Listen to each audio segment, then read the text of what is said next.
When paying a social call, one should always check that the people are socially accessible. This is Dduallt Farm, and this is Colonel Andrew Campbell and his lady wife.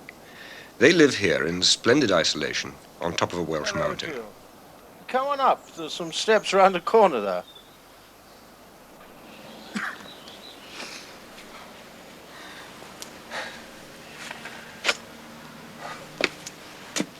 But for the casual visitor, it's a long, hard climb. Hello. I'm afraid I'm a bit out of puff. Well, I'm not altogether surprised. Well, a very good afternoon to you. But look, I'm very sorry. We're just going shopping. You're going out? Yes. Why not come with us? I know you won't have to walk anymore. Well, fine.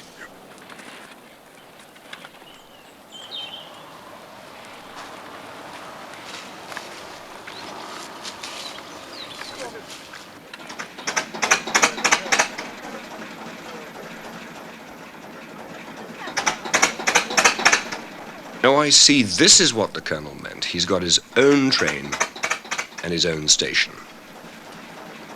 The engine, the Colonel told me, came from St Albans. Prior to owning his own railway train, he had only once before driven an engine, and that was during a railway strike when he was serving in Egypt. He claims this engine's very easy to operate, just like driving a car, he says, except someone else does the steering.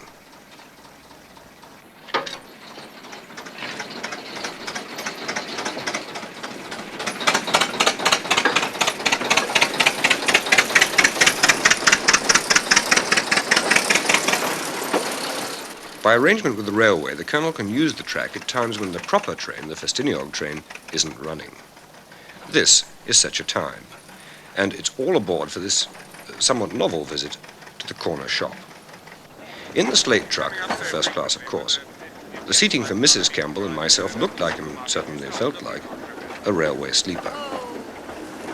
Mrs Campbell's a charming lady, and we chatted away as we swept down the hill. Did she ever get tired of these stupendous views, I wondered? Well, no, she didn't. When she had time, she liked to paint, and almost prefers it when it's misty because the colors are softer. Ah, I recognize that, I yelped, pointing to a village in the valley, far below. Yes, that'll be mine Dduallt, agreed Mrs Campbell. Oh, do look, a newborn lamb. Too late. We're into the tunnel.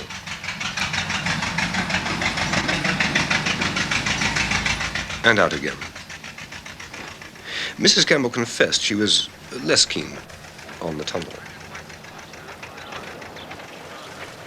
Zooming down a Welsh mountain in a slate truck, pushed by a retired colonel in his very own engine, and just to go shopping. It's so matter-of-fact to these folk who live on the hill. And we arrive at the bottom, at the pretty little station of Dduallt.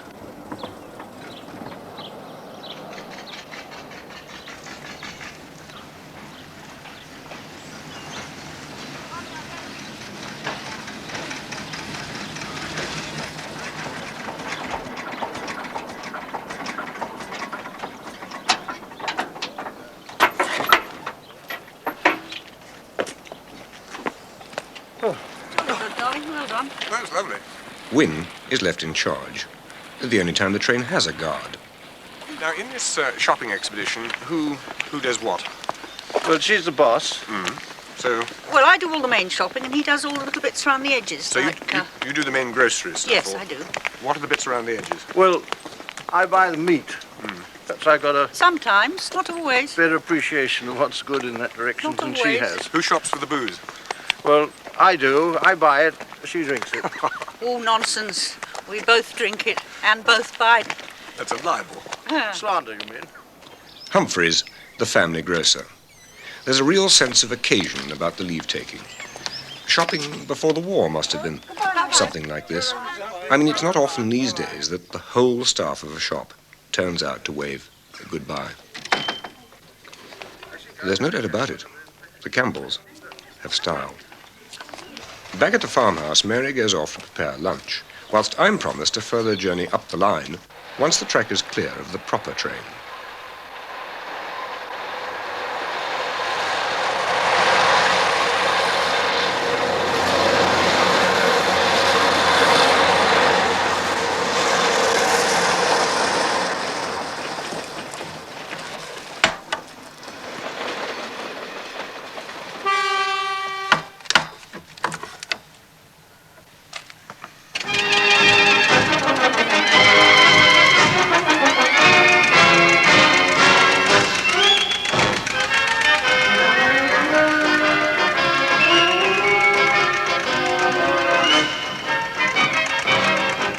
trip the Colonel has promised me is on the newly extended line beyond Dduallt. In time, it's hoped to extend the railway from where they are all the way to Ffestiniog. And when that happens, his wife will have a choice of 2 shopping areas. Since this new section of the railway is not yet open to the public, I felt enormously privileged. Slate car notwithstanding, I felt not unlike some pro-consul from the days of the Indian Raj, a solitary passenger on a train forcing ever onwards through the virgin territories of the northwest frontier. The mountains of Wales rather than Khyber, but nonetheless exhilarating for that. After lunch, Colonel and Mrs Campbell talked to me in the drawing room of their 15th century farmhouse about their rail-linked lifestyle. We moved here by train. In fact, we had 5 special trains to bring all our bits and pieces. This is the Ffestiniog railway. Yes. And having moved in that way, I realized that to continue to live here, I should have to use the railway as a lifeline. I've always known he loves trains, and I just accepted the fact that this was another facet of his love for trains. Yes. Also, I'm interested in them myself. Now, before the Colonel got the diesel engine, how did you cope? How did you get the stuff up?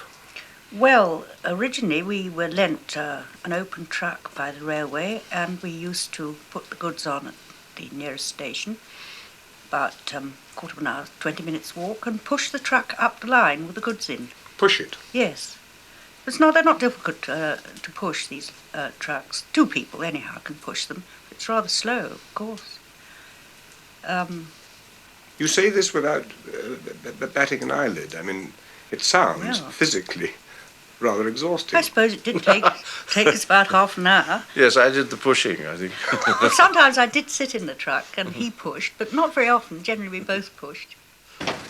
Time to take the A train and quit Campbell's kingdom. 2 charming and original hosts doing, if the Colonel would allow the phrase, their own thing.